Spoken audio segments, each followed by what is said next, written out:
Hi friends, నా పేరు Venkatesh. Welcome to ready channel chill bro updates 2.0. First వీడియోకి like కొట్టండి, రీచ్ ఎక్కువ పెరుగుతుంది. చూసిన వాళ్ళందరూ కొడితే ఎక్కడికో వెళ్తుంది రీచ్, కొట్టండి. ఇంకా సబ్స్క్రైబ్ చేయకపోతే సబ్స్క్రైబ్ చేయండి. 80K అయింది, 100Kకి దగ్గరలో ఉన్నాం. ఇంకొచ్చేసి ఇమాన్యువల్ అన్న ఫ్యాన్స్కి గుడ్ న్యూస్ ఇది. ఎందుకంటే ఇమాన్యువల్ అన్న కూడా నామినేషన్లో ఉన్నాడు.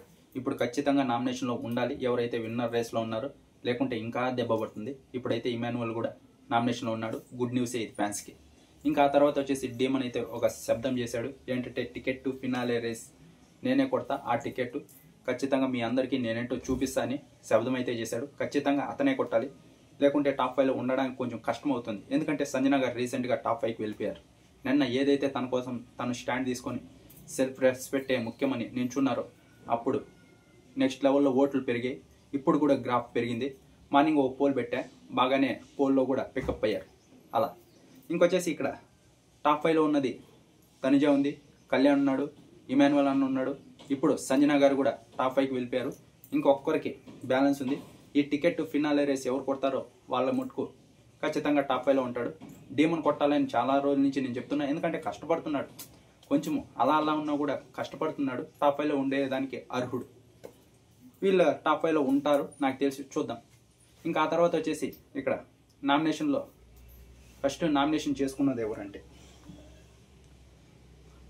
సుమనన్ వచ్చేసి డీమన్ని అలాగే రీతుని అయితే నామినేట్ చేశాడు.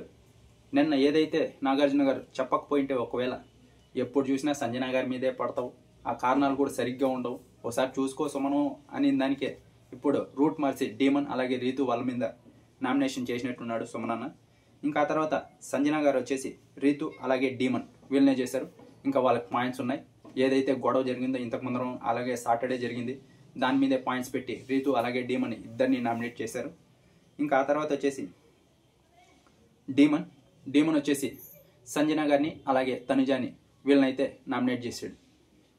ఇంకా ఆ తర్వాత వచ్చేసి బర్నీ గారు వచ్చేసి సంజన గారిని అలాగే డీమన్ని నామినేట్ చేశారు. ప్రోమోలో చూస్తాం, డీమన్ నువ్వు ఎవరినైతే అదే రీతుని వదిలేస్తే ఇంకా గేమ్లో ముందుకు వెళ్తావని చెప్పారు. ఇక్కడ సంజన గారిని ఏంటంటే ఆ ట్యాబ్లెట్స్ విషయంలో నామినేట్ చేశారు. అప్పుడు ట్యాబ్లెట్స్ దొంగతనం చేశారు, అది తప్పే. కానీ వీళ్ళు ఏం చెప్పారు, నేనేం సీరియస్గా తీసుకుని మిమ్మల్ని ఏమన్నా నేను సీరియస్గా అన్నానని బర్నీ గారు చెప్పి అప్పుడు మళ్ళీ దీంది నామినేషన్ వేయడం కొంచెం ఆయనకి ఎఫెక్ట్ పడే అవకాశం ఉంది. నామినేషన్స్ అయిన తర్వాత మాట్లాడుకున్నాం. ఇంకా ఆ తర్వాత వచ్చేసి ఇమాన్యువల్ వచ్చేసి డీమన్ అలాగే రీతుని నామినేట్ చేశాడు. ఆ క్యాప్టెన్సీ కంటెండర్స్ ప్రోమో చూసాం కదా, ఎపిసోడ్ తర్వాత ఇంకా క్లారిటీ వస్తుంది. ఇంకా ఆ తర్వాత వచ్చేసి రీతు వచ్చేసి సంజన గారిని అలాగే సుమనాన్ని నామినేట్ చేసింది. సంజన గారి మీద కొంచెం అదే జరిగింది కదా గొడవ, దాని మీద ఇంకా సుమనాన్ని వచ్చే రీతుని నామినేట్ చేస్తే చేయకుండా ఉంటుందా చేసింది. ఇంకా ఆ తర్వాత తనుజ వచ్చేసి ఇమాన్యువల్ని అలాగే సంజన గారిని నామినేట్ చేసింది. ఇంకా ఆ తర్వాత లాస్ట్లో క్యాప్టెన్కి ఒక పవర్ ఇచ్చారు. ఆ పవర్ తీసుకొని బర్నీ గారు అయితే నామినేషన్లో లేరంట. కళ్యాణ్ వచ్చేసి బర్నీ గారిని కూడా నామినేషన్లోకి తీసుకొని వచ్చేసి టోటల్గా అందరినీ తీసుకొని వచ్చేసాడు నామినేషన్లోకి. ఇప్పుడు వచ్చేసి డీమన్, భరణి, ఇమాన్యువల్, తనుజ అలాగే సంజన గారు, సుమన్, ఇంకెవరు రీతు, వీళ్ళందరూ నామినేషన్లో ఉన్నారు. కళ్యాణ్ ఒక్కడు తప్ప. వీళ్ళల్లో ఎవరు ఎలిమినేట్ అవుతారంటే సంజన గారు కూడా సేఫ్ అవుతారు. భరణి, రీతు అలాగే సుమనన్న వీళ్ళ ముగ్గురులో ఒకరు అవుట్ అవుతారు.